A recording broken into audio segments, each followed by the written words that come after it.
અને હવે વાત કરીએ છોટાઉદેપુરના બોડેલીની। અહીં વીજ સ્ટેશન તૈયાર છે, મશીનરી પણ લાગી ગઈ છે, પરંતુ તે છતાં લોકોના ઘરે વીજળી નથી પહોંચી અને તેનું એકમાત્ર કારણ છે કે વીજ સ્ટેશનનું લોકાર્પણ થયું નથી।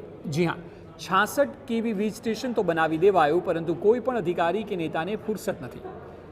અહીં લોકાર્પણ કરવા કોઈ આવ્યું નથી, જેને લઈને માંકણી ગામના લોકો વીજ સ્ટેશનની બહાર ઊભા રહીને આતુરતાથી રાહ જોઈ રહ્યા છે। ગ્રામજનોએ લોકાર્પણ માટેની તૈયારી પણ કરી લીધી છે।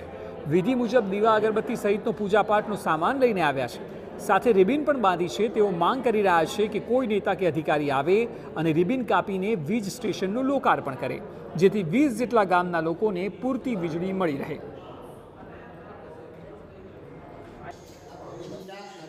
હવે અમે અહીંયા આગળ બધી તૈયારીઓ તો કરી દીધી છે, પૂજા પાણી તૈયારી કરી દીધી છે, રિબિન બાંધી દીધી છે, પણ કોઈક નેતા આવે અને એનું ખાતમુહૂર્ત કરી જાય, ઓપનિંગ કરી જાય તો અમને થોડું સારું લાગે, કારણ કે અમે છેલ્લા 2-3 મહિનાથી તો હેરાનગતિ એટલા થઈએ છીએ અને લગભગ રાત્રે લાઇટો 12 વાગ્યાની જાય છે ને એ સવારે 5 વાગે જ આવે છે, ત્યાં સુધી આવતી પણ નથી।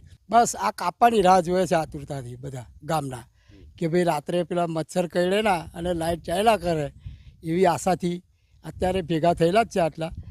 તો જરૂર પડે તો મારી જોડે આખું ગામ બી આવે છે કે કેટલા ગામના લોકોને આ લગભગ 14 થી 20 ગામ સુધીને આ લાઇટ મળી શકે એમ છે। હાલ માંકડી સહિત અનેક ગામના લોકોને પૂરતી વીજળી નથી મળી, જેને કારણે લોકો હાલાકી વેઠી રહ્યા છે। જો આ નવા 66 કેવી વીજ સ્ટેશનનું લોકાર્પણ થશે તો 24 કલાક ઘર અને ખેતી ઉપયોગ માટે પૂરતી વીજળી મળી રહેશે। સુવિધા તો આંખની સામે છે, પણ વપરાશથી લોકો વંચિત છે। બોડેલીનું આ વીજ સ્ટેશન માત્ર શોભાના ગાંઠિયા બની ગયું છે। ઉલ્લેખનીય છે કે 1 વર્ષ પહેલાં પણ વીજ સ્ટેશનનું ખાતમુહૂર્ત ગ્રામજનોએ જ કરવું પડ્યું હતું, ત્યારબાદ કામ ચાલુ થયું હતું। હવે જોવાનું રહેશે કે ક્યારે અને કોણ વીજ સ્ટેશનનું લોકાર્પણ કરશે, લોકોને ક્યારે વીજળી મળશે।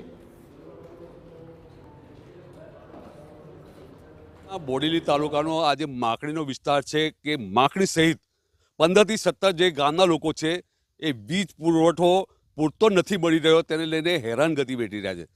આ જે વિસ્તારના લોકો છે વારંવાર રજૂઆત કરી અને સરકાર દ્વારા આજે એક વિકાસનું કહી શકાય તેવું એક કામ છે એ મંજૂર કરવામાં આવ્યું, પરંતુ 1 વર્ષ પહેલાં આ જ્યારે કામ મંજૂર થયું અને તેનું ખાતમુહૂર્ત કરવા માટે નેતાઓને કે અધિકારીઓને સમય ન હતો। ગામના લોકોએ જાતે જ બ્રાહ્મણને બોલાવી અને તેની વિધિ કરી અને ખાતમુહૂર્ત કરી દીધું। સરકારે ત્યારબાદ આજે વિસ્તારની અંદર કહી શકાય કે કરોડોના ખર્ચે ઇન્સ્ટ્રુમેન્ટો મૂકી દીધા છે, આ તૈયાર થઈ ગયું છે, જોવાઈ રહ્યું છે, અને આ જે બિલ્ડિંગ છે એ બિલ્ડિંગ પણ બનાવીને તૈયાર છે, જ્યાંથી વીજ પુરવઠો સપ્લાય થાય તેવી વ્યવસ્થા પણ કરી દીધી છે। આપ જોઈ શકો છો, ફક્ત ને ફક્ત નેતાઓને કે અધિકારીને આ કાતર પકડવાની છે અને આ રિબિન કાપવાની છે। આ જે રિબિન કપાશે એટલે આ જે લોકોની જે સમસ્યા છે એ સમસ્યા દૂર થશે, પરંતુ જે વિકાસના જે કામો છે એ અધૂરા છે। અને અહીં જે માંકડી ખાતે 66 કેવીનું જે સબસ્ટેશન બનાવવામાં આવ્યું છે તે હાલ તો શોભાના ગાંઠિયા સમાન છે। અહીં જે લોકલ નેતાઓ છે, ધારાસભ્યો છે, સાંસદ છે, તાલુકા પંચાયત કે જિલ્લા પંચાયતના જે હોદ્દેદારો છે, તેમને આ વિસ્તારના લોકોની જાણે પડી હોય એવું લાગતું નથી, કારણ કે તેમની પાસે સમય નથી, પરંતુ આ જે ગામના લોકો પાસે સમય છે। અને આ જે ગામના લોકો આપ જોઈ શકો છો કે રિબિન પાસે ઊભા છે, પરંતુ આ જે ગામના લોકો અહીં રાહ દેખે છે નેતાઓ કે અધિકારીઓની। હવે ક્યારે આવશે આ નેતાઓ અને ક્યારે આ જે વિસ્તારના લોકોનું દુઃખ દૂર થશે તે કદાચ આવનારો સમય બતાવશે, પણ જરૂરી એ છે કે આ જે વિસ્તારના જે લોકોની પડી રહેલી હાલાકી છે તેની ફિકર સરકાર કરે તે જરૂરી છે। મકબૂલ મંસૂરી, TV9 છોટાઉદેપુર।